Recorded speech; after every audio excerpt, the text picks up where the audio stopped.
Oh, hello there. Yes, well, solidly into the weekend. Yes, September beckons. Yes. Season of mists and new Labour governments and grifters with all of their sort of weird hang-ups on display because, of course, these people do live online. Their nasty racism infecting every crevice of our lives and seeping out of all of our screens. I thought we'd catch up with that lot today and see just how they're getting on. Badly, I hope. Anyway, first up, obviously, inevitably, it's everyone's favourite gay Geordie called Darren Grimes that works for GB News. Yep, not a lot of people in that group. Darren Grimes, yes. Anyway, he's very, very worried about free speech because apparently, right, the government might well bring in some laws which mean that there are restrictions on free speech, which means, for example, you can't just say anything you want to people without there being consequences, which I always find, especially with people like Darren, sort of quite amusing because, of course, recently he was approached by a jihadist on the streets. By that, I think he means a brown person who he assumed was Muslim, who said things to him. We might sort of regard that as free speech in many ways, but apparently Darren is very, very upset because the full force of the law hasn't been used against these people. You know, these people that go around stirring up racial hatred, all of those people apparently need to have laws about them. But apparently nothing's happening. Anyway, he was comforted yesterday by Angela Levin. If you don't know who Angela Levin is, she's a woman who's employed by GB News to slag off Prince Harry. Does it about once every 2 days, which must be sort of reasonably lucrative in terms of the appearance fees. I would imagine. Probably beats working for a living. A bit like Darren in many ways, yes. Imagine if the BBC employed somebody just to slag off Prince Andrew. You know, one of the people in the world that probably we might rightly slag off. There'd be uproar. But Angela, yeah, there she is, yeah. What's the big news story this week? Everybody dislikes Prince Harry, even though nobody cares. Yes, anyway, moving on now, list of grifters. All of those lovely folks at Spiked magazine who exist in a completely different planet from the rest of us. And once again, in terms of the whole racism and populism thing, provide a lot of intellectual cover for other people. So, I mean, yesterday again, I was struck by this. You get Frank Furedi, who theoretically is like a sociology professor. Okay, I guess he's a sociology professor at Canterbury. I don't really know how full-time or whatever that is, but he's the head honcho of that particular organisation, and in the past has somewhat been involved in some fairly dodgy American money. But you can look up that stuff for yourself. So here he is in terms of what has to be the ultimate kind of closed loop of doom, if you like, in terms of people talking to each other on the Brendan O'Neill show. I mean, Brendan O'Neill, a man who is solely employed, right, okay, to write what he regards as populist nonsense. I mean, you would have heard of, you know, those people who theoretically might employ all those monkeys to write Shakespeare. Well, Brendan O'Neill writes populist nonsense, and the problem is, he's an old joke, I know, he's only got 2 monkeys. But there they are, going to be talking. So the two of them, ultimate grifters, if you like, the original anti-left ultimate grifters that discovered where the money is, having a chat. Yeah, Spiked magazine, that's what you get with them. I had to smile as well that they had Rob Henderson on. Now, you probably don't know who he is. He's an American that writes about the elites and how bad they are, okay? And he posted this up with no sense of irony. The elites are sheltered from the consequences of their luxury beliefs. Even if they do drugs, join a polycule and live in a bad neighbourhood, they wouldn't incur costs in the way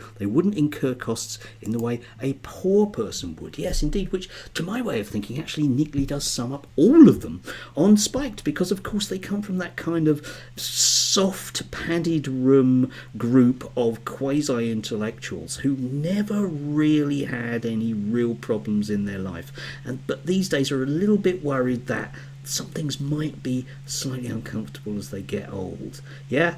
I mean, you know, that quote could basically be describing, you know, anybody who's rich anywhere, but it gets attached to, theoretically, people like me. Yeah? Oh, how dreadful you are, media elites. I mean, yeah, absolutely laughable. I mean, if you want to think about the way that rich people slum it, there is a song by Pulp called Common People, which does it an awful lot better and manages to avoid all of those awful cliches with the idea that somehow Gary Lineker deserves a particular level of contempt, whereas magically Frank Furedi doesn't, or Brendan O'Neill doesn't. Spare me. Anyway, moving on of our list of glorious people, I did have to smile at James Esses. James Esses did basically say to us that if he won his court case, which he got his apology for, then he was going to move on, and he has done. He's moved on into generic racism, as a lot of them do, but I had to smile at this when he posted this up to say, "Oh, to have the life of a cat." Yes, indeed, you do, James, okay? Cats are renowned for simply being fed by their owners and doing nothing, which neatly sums up you, I think. Not really doing a lot for kids, are we? No. Anyway, moving on, a sort of slightly higher group of grifters, if you like. I had to smile at this. Nigel Farage. You may remember him, the man that jets around the planet to make sure that Clacton is put on the map. Yes, not a global elite media type, but here he is on his GB News show. See what I've done there? No, most people can't actually, oddly enough. Oh, I like Nigel. I know you do, because you like his racism. No, it's not that. He's a bloke. Yeah, I know. Anyway, yeah, again, yes, dear. So I hate government. I can't stand them telling us what to do. Nigel Farage claims he's enraged over a potential outdoor smoking ban. Yes, I know I was going to try and avoid the outdoor smoking ban because it's incredibly dull, but never mind. But I thought, ooh, isn't that ironic? Ironic, like they all are, of course, because here's Nigel that runs his party as a PLC along with Richard Tice. There's just two of them, and he persuades people to give him £25 membership so he can tell them what their opinions are. And they're going to hold a Reform Conference. Yes, Reform Conference, yes. And you can go along as well. As long as you pay him, you can go along somewhere between, according to the website, £0 and £1,025. Now, can you pay zero? No. You can pay reduced rates if you're a poor person, but you still have to be a Reform Party member.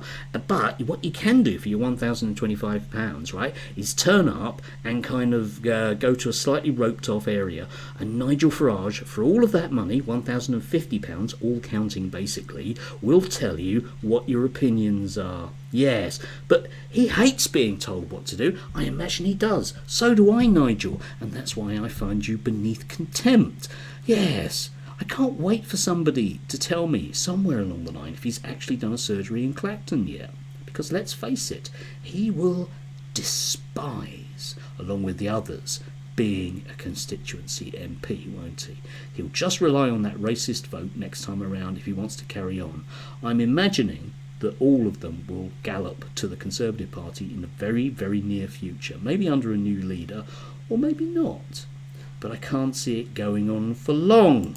Anyway, on a very, very similar level, we have the charming Alison Bailey of LGB Alliance fame. Yes, the organisation that definitely isn't simply anti-transphobic, although all of their activities, barring one or two, seem to be transphobic. Odd that, isn't it? Anyway, having spent £1 million on legal fees from other people, right, okay, first of all because she lost her original case, sorry, according to her she won her original case because having spent £500,000 in legal fees she got 22k back. Yeah, you do the maths on that one, think how much of a win that is. Anyway, that was all over the press because it was a win. She appealed that win, cough cough, and spent another £500,000 of other people's money, yes, and now, having lost that case, but you won't have heard about it because it only turned up in HR magazines because it was kept a bit sort of sotto voice by the mainstream media because they don't like people losing with trans things, do they? They instantly become losers, but that's not allowed with Alison because she has that kind of hallowed friend of J.K. Rowling stage, so now she's asking for more money, probably another £500,000 to appeal that decision. Yes, just send her some money. Why bother working? And talking of wastes of space and people with English degrees, which I wasn't, but anyway, why bother working? Who's Connor Tomlinson, right? Who always manages to show up the fact that he is basically 12 and has been let out by his mum. So here is his analysis, right? This is what this guy gets paid for and invited on GB News for, right? Let's have a look at this, right? I would advise they employ spokespeople for messaging outside Parliament to free up time of MPs to push for legislation within Parliament. Yeah, he's talking about reform, right? Bringing back Brexit Ben back into the fold may well be a wise move. Many other talented voices would make visible MPs in 2029. It would benefit from gaining name recognition under Reform UK's banner too. Yes, the Lotus Eaters and Connor. Yeah, you may recall that they were too toxic to stand as Reform MPs because they were too racist for the Reform Party. Try and get your head round that. How racist is that? It's astounding, isn't it? Oh, yeah, I did have to smile. I would advise they employ spokespeople for messaging outside Parliament to free up the time of MPs to push for legislation within Parliament. Yes, except of course they've only got 5 MPs, so the only way they can push for legislation realistically is if their name comes up on a private members bill. So I suppose they could bring up on a private members bill that we, want to get rid of the ECHR and re-emigrate, according to the Lotus Eaters, which is as much of a euphemism as going east. But anyway, migrants, yeah? Except that's not going to happen. I'm sorry, Connor, you don't really understand that minor parties, especially MPs for Clacton, are as meaningless as it gets in British politics. Never mind, let's move on. Anyway, yes, Connor. Again, yesterday, another Welshman has committed a crime. Man in inverted commas there, because Connor doesn't know what a man is. He knows what a woman should be, but they do tend to get very, very scared of real women. You know, women with opinions. It's a bit dangerous to them. Swansea man, again, Anas al-Mustafa, smuggled the 6 men and women in a van aboard a ferry from France into Britain in February. According to Sky News, this is British you and me. Do mainstream media know how absurd this euphemism is, or do they hope to use it often enough we become numb to the fact that foreign nationals are committing crimes in our country and that government policy is to import more of them? Yes, you see, here's Connor's blatant racism on display, because he's deciding that if someone's born in this country and he doesn't like the look of them, they can't be British. Well, I'd like Connor Tomlinson to have a DNA test, and if it's less British looking than mine, I think he should just disappear off somewhere else that I decide. Maybe he could go east, eh? Or is that sounding a little bit threatening? Oh, imagine sounding threatening around racism. That would be awful, wouldn't it? Wouldn't it, Connor? Wouldn't it, Darren? Yes. Anyway, talking of nasty racists, the internet was overjoyed yesterday at everyone's cosplay nasty vicar, Friar Calvin Robinson, who unfortunately is going to leave the country with a heavy heart, apparently. It's not saying where he's going. I'm guessing he's going to be an economic migrant somewhere. I'm wondering if he's got an EU passport. Oh, the joys of that. And I wonder if he's going to go and join Tommy Robinson, because we'll come on to him inevitably as the ultimate one of these grifters. But yeah, to go where exactly and do what? And where has all the money gone? Do you remember he was going to buy an island? He persuaded people to give him money to buy an island, which hasn't been bought. So where's the money, Calvin? Because that's what it is. God, as George Carlin always says, yeah, he's no good with money. He's God. Always needs your money. Doesn't he always need your money? Yeah, bless him. We'll be seeing more of him from abroad, of course, because it's way too dangerous to be in this country, what with a centrist government. And of course we come inevitably to the central and main attraction, which is everybody's working class favourite racist grifter. The one that they all want to be, isn't it? Because Darren Grimes would love to be Tommy Robinson, to just clock somebody in the street and not worry about the consequences.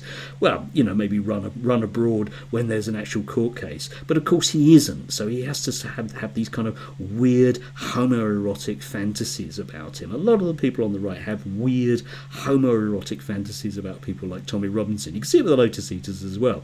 They're terrified of women, but they kind of quite like blokes. Anyway, no, I'm not being homophobic there. I think that's an actual thing for them, okay? I really do. Anyway, Tommy was getting very upset yesterday because The Independent and its sister paper, The Eye, were running articles about him where they, do journalistic investigation investigation, which of course he doesn't like because he's an independent journalist, and that's why that's why the lying British courts are after him, because obviously he's an independent journalist. But oddly, doesn't really like people looking into his business affairs, which are entirely legitimate, obviously, aren't they? Yes, nasty, nasty, nasty, nasty racists, supported by the establishment to further their own ends. And yet there he is, a fugitive for justice. And of course, if he ever does try and come back and they do slam him in jail again, he'll be the victim, won't he? No, he won't be. Anyway. God, these people are sickening.